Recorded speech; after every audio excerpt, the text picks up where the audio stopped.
Everyone, welcome back to the channel. This is Anu और इस video में हम आपका क्वेश्चन पेपर डिस्कस करने वाले हैं फाइनेंशियल अकाउंटिंग का, जो कि देखो अभी जून में जिन बच्चों के एग्जाम्स हुए थे उनका क्वेश्चन पेपर है ये। ठीक है, 23 का ही क्वेश्चन पेपर है।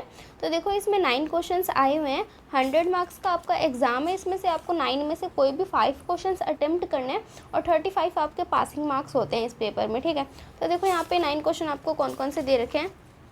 3 तो देखो आपके न्यूमेरिकल क्वेश्चन है और 6 आपके थ्योरी के क्वेश्चन है। तो इनमें से आप कोई भी 5 अटैम्प्ट करोगे ईजिली पास हो सकते हो। तो देखो यहाँ पे जो फर्स्ट क्वेश्चन है आपका, ये 2 पार्ट्स में डिवाइडेड है, पार्ट ए पार्ट बी।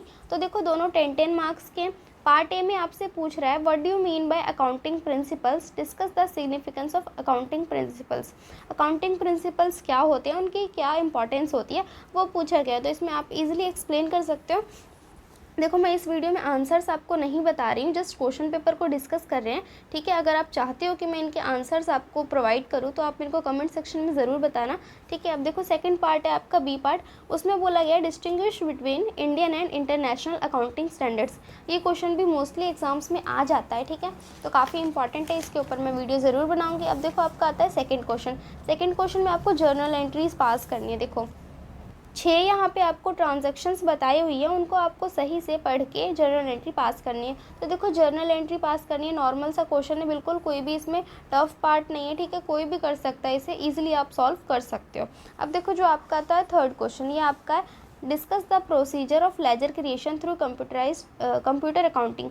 ये आपका जो कंप्यूटराइज्ड अकाउंटिंग वाला ब्लॉक है उस ब्लॉक का क्वेश्चन है, और ये एग्जैक्ट आपका जो इग्नू का स्टडी मटेरियल है उसका एग्जैक्ट ये क्वेश्चन है। उसमें देखो आप यूनिट के पीछे ये क्वेश्चन दे रखा है और सेम वहीं से उठा के इन्होंने दे दिया। देखो इग्नू में ना काफ़ी क्वेश्चंस ये लोग एग्जैक्ट अपने स्टडी मटेरियल के क्वेश्चंस को एग्जाम पेपर में डाल देते हैं। तो इसलिए मैं आपको बोलती हूँ कि आप एक बार स्टडी मटेरियल ज़रूर पढ़ के जाना, काफ़ी हेल्पफुल रहेगा आपको।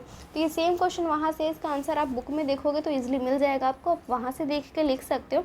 अब आता है आपका फोर्थ क्वेश्चन, ये है explain any 2 methods of calculating depreciation with hypothetical examples. Last video में मैंने आपको जो इंपॉर्टेंट क्वेश्चंस करवाए थे उसमें बताया था कि डेप्रिसिएशन यूनिट से भी एक क्वेश्चन मोस्टली आता है। तो देखो यहाँ पे भी डेप्रिसिएशन का क्वेश्चन आया हुआ है, जिसमें टू मेथड्स पूछे हुए हैं। आपको पता ही है 2 मेथड्स कौन कौन से, SLM है और WDB है।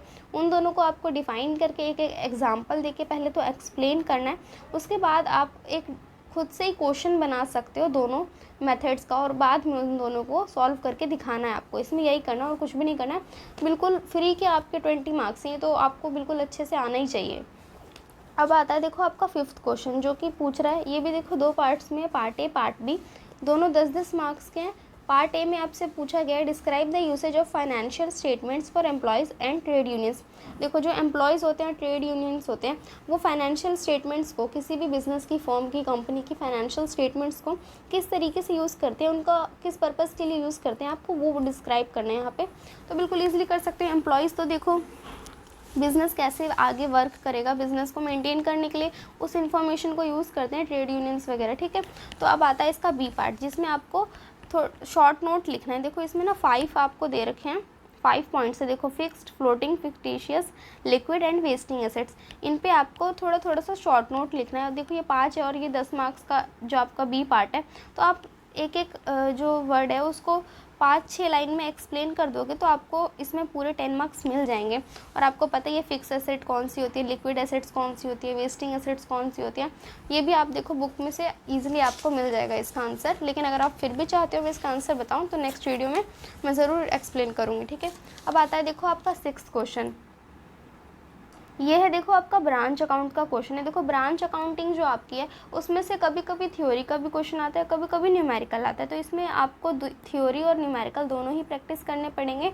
मोस्टली थ्योरी पूछी जाती है, लेकिन देखो इस बार आपका यहाँ पे न्यूमेरिकल आया हुआ है, तो इस न्यूमेरिकल को आपको अच्छे से सॉल्व करना है। अगर आपको न्यूमेरिकल नहीं आता है, आपने प्रैक्टिस नहीं करी है, तो आप इसको स्किप कर सकते हो। देखो क्योंकि इस पेपर में पूरे 6 थ्योरी के क्वेश्चन है। तो अगर आप सिर्फ थ्योरी पढ़ के भी जाते हो ना, तो आप अगर अच्छे से करके जाते हो तो 100 आउट ऑफ 100 स्कोर कर सकते हो। अगर आपने न्यूमेरिकल प्रैक्टिस नहीं भी करी है तो, और इग्नू के पेपर में मोस्टली थ्योरी के ही क्वेश्चंस आते हैं, प्रैक्टिकल बहुत कम ही आते हैं। ठीक है, तो देखो अगर ये क्वेश्चन आपको आता है तो सॉल्व कर देना न्यूमेरिकल, अगर नहीं आता है तो उसको आप स्किप करके थ्योरी वाला क्वेश्चन कर सकते हो। तो देखो अब नेक्स्ट क्वेश्चन आता है आपका 7th क्वेश्चन, जो कि है जॉइंट वेंचर आपकी जो यूनिट है उससे। जॉइंट वेंचर में से देखो एक क्वेश्चन कभी कभी वो भी पूछा जाता है कि जॉइंट वेंचर और सेल में जॉइंट वेंचर और पार्टनरशिप में क्या डिफरेंस है, वो क्वेश्चन भी पूछा जाता है कभी कभी। देखो इस क्वेश्चन में क्या पूछा हुआ है, describe the procedure for keeping joint venture accounts when a complete set of double entry books is separately maintained for this purpose. ये भी आपका सेम बिल्कुल स्टडी मटेरियल का क्वेश्चन है, आप बुक में देखना सेम ये क्वेश्चन पीछे लिखा हुआ है और इसके साथ एक और क्वेश्चन भी लिखा हुआ है। कभी कभी एग्जाम में वो क्वेश्चन भी दे रखा है। लास्ट जो कुछ क्वेश्चन पेपर्स हैं उनमें देखो जॉइंट वेंचर के जो भी क्वेश्चन है ना एग्जैक्ट आपके स्टडी मटेरियल के क्वेश्चन है। तो इग्नू में ये आपको एक प्रॉफिट मिल जाता है कि आपका एग्जैक्ट क्वेश्चन देखने को मिल जाते हैं स्टडी मटेरियल के, तो एक बार ज़रूर रीड करना, ठीक है।